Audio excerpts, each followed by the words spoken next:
Մեծարգո պարոն վարչապետ, ազգային ժողովի մեծարգո նախագահ, հարգելի պատգամավորներ, կառավարության հարգելի անդամներ, սիրելի հայրենակիցներ, ձեզ եմ ներկայացնում Հայաստանի Հանրապետության 2026 թվականի բյուջեի նախագիծը։ Այն մեր կառավարության ամփոփիչ բյուջեն է, մարտահրավերներով լի հնգամյա ճանապարհի տրամաբանական եզրափակումը։ 2026 թվականի բյուջեով ամփոփում ենք այն առաջնահերթությունները, որոնք սահմանել էին կառավարության ծրագրով, միաժամանակ հայացք ուղղելով առաջ դեպի խաղաղության և զարգացման նոր փուլ, որի հիմքերը դրվել են վերջին տարիների ընթացքում։ Նախորդ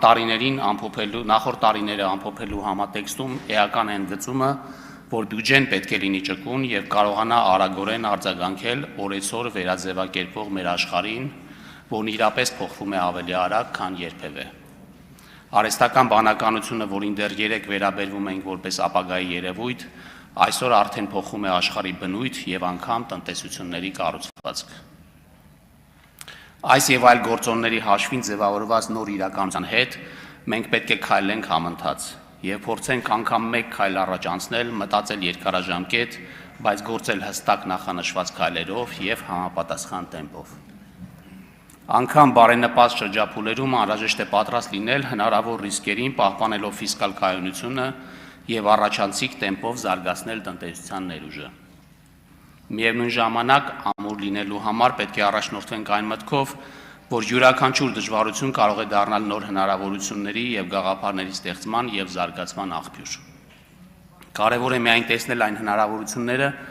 և ճիշտ օգտագործել դրանք իշահ պետության կայուն զարգացման։ Այլ կերպ ասած, տեխնոլոգիական արագ զարգացման պայմաններում տնտեսության կայունությունը պետք է ապահովի նորարարությունների և մարդկային կարողությունների հավասարակշռված ներդրմամբ, պահպանելով սոցիալական արդարությունն ու կայուն աճի հիմքերը։ Յուրաքանչյուր հայաստանցի պիտի բարենպաստ պայմաններում ստեղծարար միտքը արտահայտելու և այն գործարկելու հնարավորություն ունենա։ Թույլ կտամ ինձ արձանագրել, որ վերջին հարյուրամյակների ընթացքում մենք մշտապես ապրել ենք լավագույն ապագայի սպասումով։ Երկարաժամկետ պլանում երազել ենք անկախության մասին, իսկ կարճաժամկետում ակնկալել մեզ իշխող կայսրությունների բարեհաճությունը։ Վերջին 3 տասնամյակում դրան ավելացել է նաև խաղաղության սպասումը։ Եվ այսօր երջանկությամբ եմ արձանագրում, որ մենք առաջին անգամ բյուջեն քննարկում ենք խաղաղության պայմաններում։ Այսուհետ մեր ապագան կախված է միայն մեզնից, մեր ստեղծարարությունից, արտադրողականությունից, որոշում կայացնելու կարողությունից և փոխվելու արագությունից։ Հետևաբար ապագան արդեն այսօր է և հենց այսօրվա ցանած սերմերն են ապահովելու վաղվա պտուղները, այսօրվա կայացրած որոշումներն են ձևավորելու մեր ապագա պետությունն ու հասարակությունը։ Մեր երեխաների ապագան որևէ կերպ նման չի լինելու մեր և մեր ծնողների անցյալին։ Ոչ միայն այն պատճառով, որ աշխարհն է փոխվել, և այլևս երբեք նման չի լինելու անցյալի աշխարհին, այլ որովհետև այսօրվա մեր կայացրած որոշումների տրամաբանությունը տրամագծորեն տարբեր է նախկին որոշումների տրամաբանությունից։ Մեր որոշումների առանցքում Հայաստանի Հանրապետությունն է և այստեղ ապրող մարդը։ Այս տրամաբանությամբ արվարձան կամ պերիֆերիա ասվածն այլևս գոյություն չունի։ Ողջ Հայաստանի Հանրապետությունը կենտրոն է, այստեղ ապրող յուրաքանչյուր մարդ ինքնին։ Կենտրոնի մաս են այն բոլոր համայնքները և բնակավայրերը,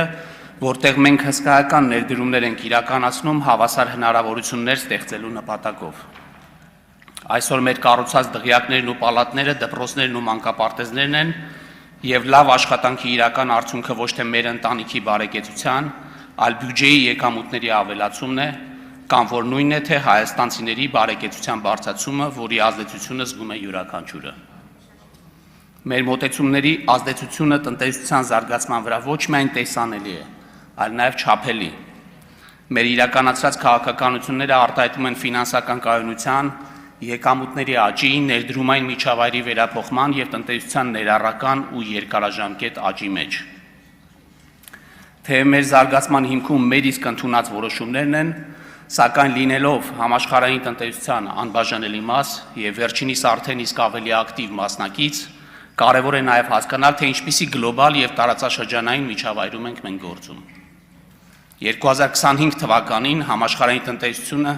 Չնայած առևտրային լարվածություններին եւ աշխարհաքաղաքական անորոշություններին ցույց տվեց բավականին բարձր դիմադրողականություն։ Միացյալ Նահանգներում տնտեսական աճի հիմնական շարժիչ ուժը շարունակել է մնալ մասնավոր սպառումը, սակայն Արժույթի միջազգային հիմնադրամի կանխատեսումներով աճի տեմպը աստիճանաբար կդանդաղի,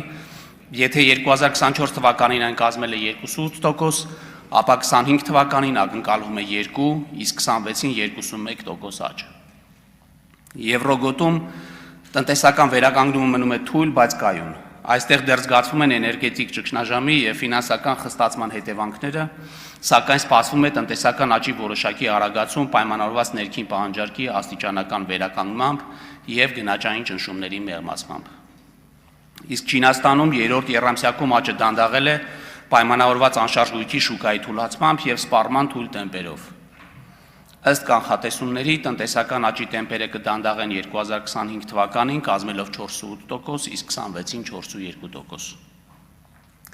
Ռուսաստանում, որտեղ անցած տարի աճի տեմպը կազմել էր 4.3%, 25 թվականին սպասվում է ընդամենը 0.6%, իսկ 26-ին շուրջ 1%։ Եթե խոսենք ապրանքահունքային շուկաներից, ապա Brent տեսակի նավթի միջին գինը ընթացիկ տարվա հունվար-սեպտեմբեր ամիսներին նվազել է 14.4%-ով։ Սպասվում է, որ 25 թվականին նավթի գինը կնվազի 15.7%-ով, կազմելով շուրջ $68 մեկ բարելի դիմաց, իսկ 26 թվականին մոտ $60։ Պղնձի միջազգային շուկաներում միտումները հակառակն են։ Գինը աճել է հասնելով գրեթե $10,000 մեկ տոննայի դիմաց եւ կանխատեսում է, որ աճը կշարունակվի 25 եւ 26 թվականներին։ Պայմանավորված վերականգնվող էներգետիկայի ոլորտում պղնձի նկատմամբ աճող պահանջարկով եւ որոշ հանքավայրերի մատակարարման խափանումներով։ Բարենային ապրանքների միջազգային գներն այս տարվա հունվար-սեպտեմբեր ամիսներին բարձրացել են միջինը 6.3%-ով։ Կաթնամթերքի, բուսական յուղերի եւ մսի գների աճի պատճառով թեև հացահատիկի եւ շաքարի գների նվազումը որոշ չափով մեղմել է ընդհանուր ճնշումը։ 25 թվականի համար սպասվում է շուրջ 6.4% աճ,